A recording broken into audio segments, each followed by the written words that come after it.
ಆತ್ಮಾವಲೋಕನ ನಿಮ್ಮ ವಾಹಿನಿಯ ಸಮಸ್ತ ಪ್ರೇಕ್ಷಕ ವೃಂದದವರಿಗೆ ಶ್ರೀಹರಿ ಮಾಡುವ ಸ್ವಾಗತ ಸುಸ್ವಾಗತ.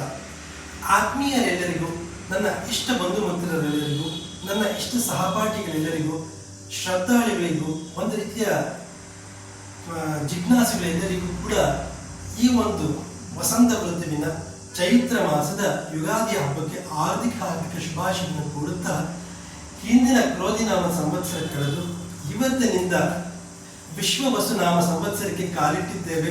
ಎಲ್ಲರಿಗೂ ಶುಭಾಶಯಗಳನ್ನು ಕೋರುತ್ತಿದ್ದೇನೆ. ಪ್ರಕೃತಿಯಲ್ಲಾಗುವ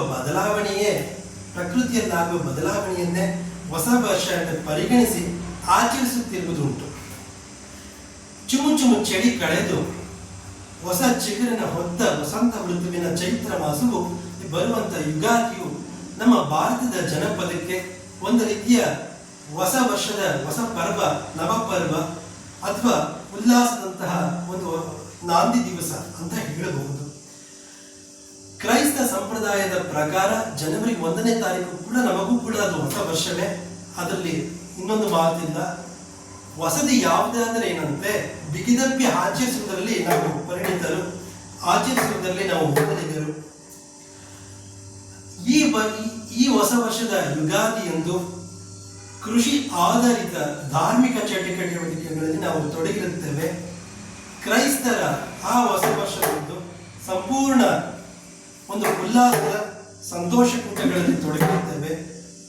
ಯಾವುದಾದರೆ ಏನಂತೆ, ಅಂದು ಈ ಭಾರತದ ಎಲ್ಲ ಜಿಲ್ಲೆಗಳು, ಎಲ್ಲ ರಾಜ್ಯಗಳ ಕೂಡ ಈ ಒಂದು ಆಚರಣೆ ಕೃಷಿ ಪ್ರಧಾನ, ಧಾರ್ಮಿಕ ಪ್ರಧಾನ ಹೌದು.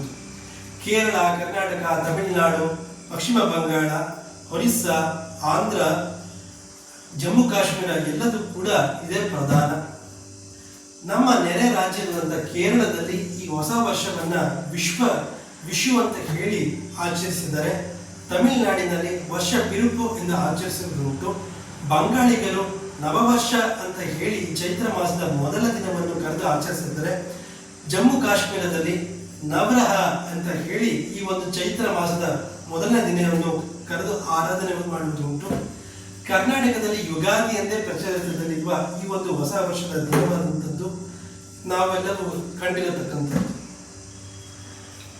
ಅಂದು ನಮ್ಮ ಮೈಸೂರ ಅರಮನೆ ಅಂತ ಹೇಳಿದರೆ ಸಂಪೂರ್ಣ ಧಾರ್ಮಿಕ ಚಟುವಟಿಕೆಗೆ, ಸಂಪೂರ್ಣ ಕಲೆ ಸಾಹಿತ್ಯಕ್ಕೆ ಹೆಸರುವಾಸಿಯಾದಂಥದ್ದು ಇಂದಿನ ಮಹಾರಾಜರ ಇದ್ದಂಥ ಕಾಲ.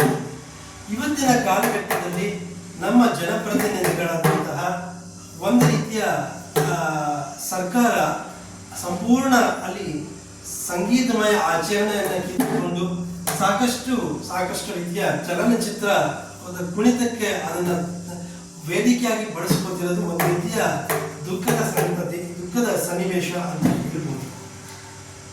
ಜನವರಿ 1ನೇ ತಾರೀಕು ನಮ್ಮ ಮೈಸೂರು ಅರಮನೆಯಲ್ಲೂ ಕೂಡ ಜನಸಾಗರ ಬೆರೆದು ಅದನ್ನ ಆಚರಿಸಿಕೊಳ್ಳುವ ಬಗ್ಗೆ ಸಾಕಷ್ಟು ಶಾಸ್ತ್ರೀಯ ಸಂಗೀತವಾಗಿ ಇದ್ರೆ ಎಷ್ಟು ಚೆನ್ನಾಗಿರುತ್ತೆ ಅಂತ.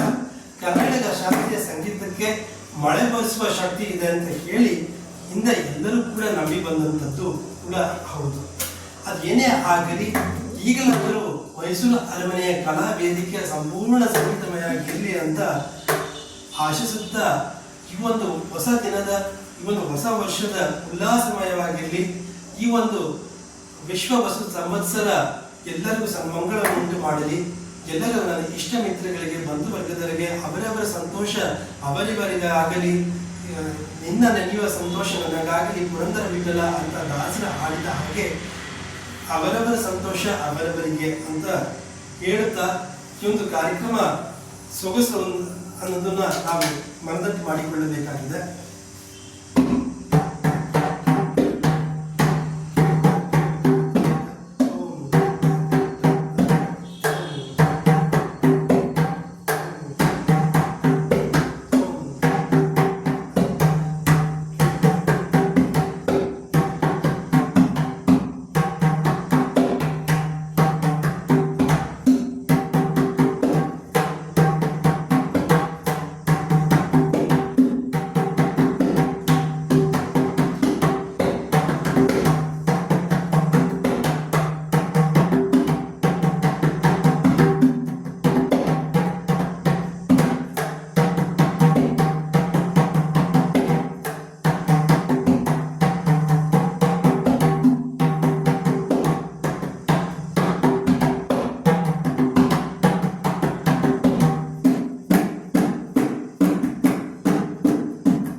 ವರ್ಷದ ಆರ್ಥಿಕ ಶುಭಾಶಯವನ್ನು ಎಲ್ಲರಿಗೂ ಕೋರುತ್ತಾ ಈ ಒಂದು ಪುಟ್ಟ ಕಾರ್ಯಕ್ರಮವನ್ನು ಮುಕ್ತಾಯ ಮಾಡ್ತಿದ್ದೇನೆ. ಎಲ್ಲರಿಗೂ ನಮಸ್ಕಾರ.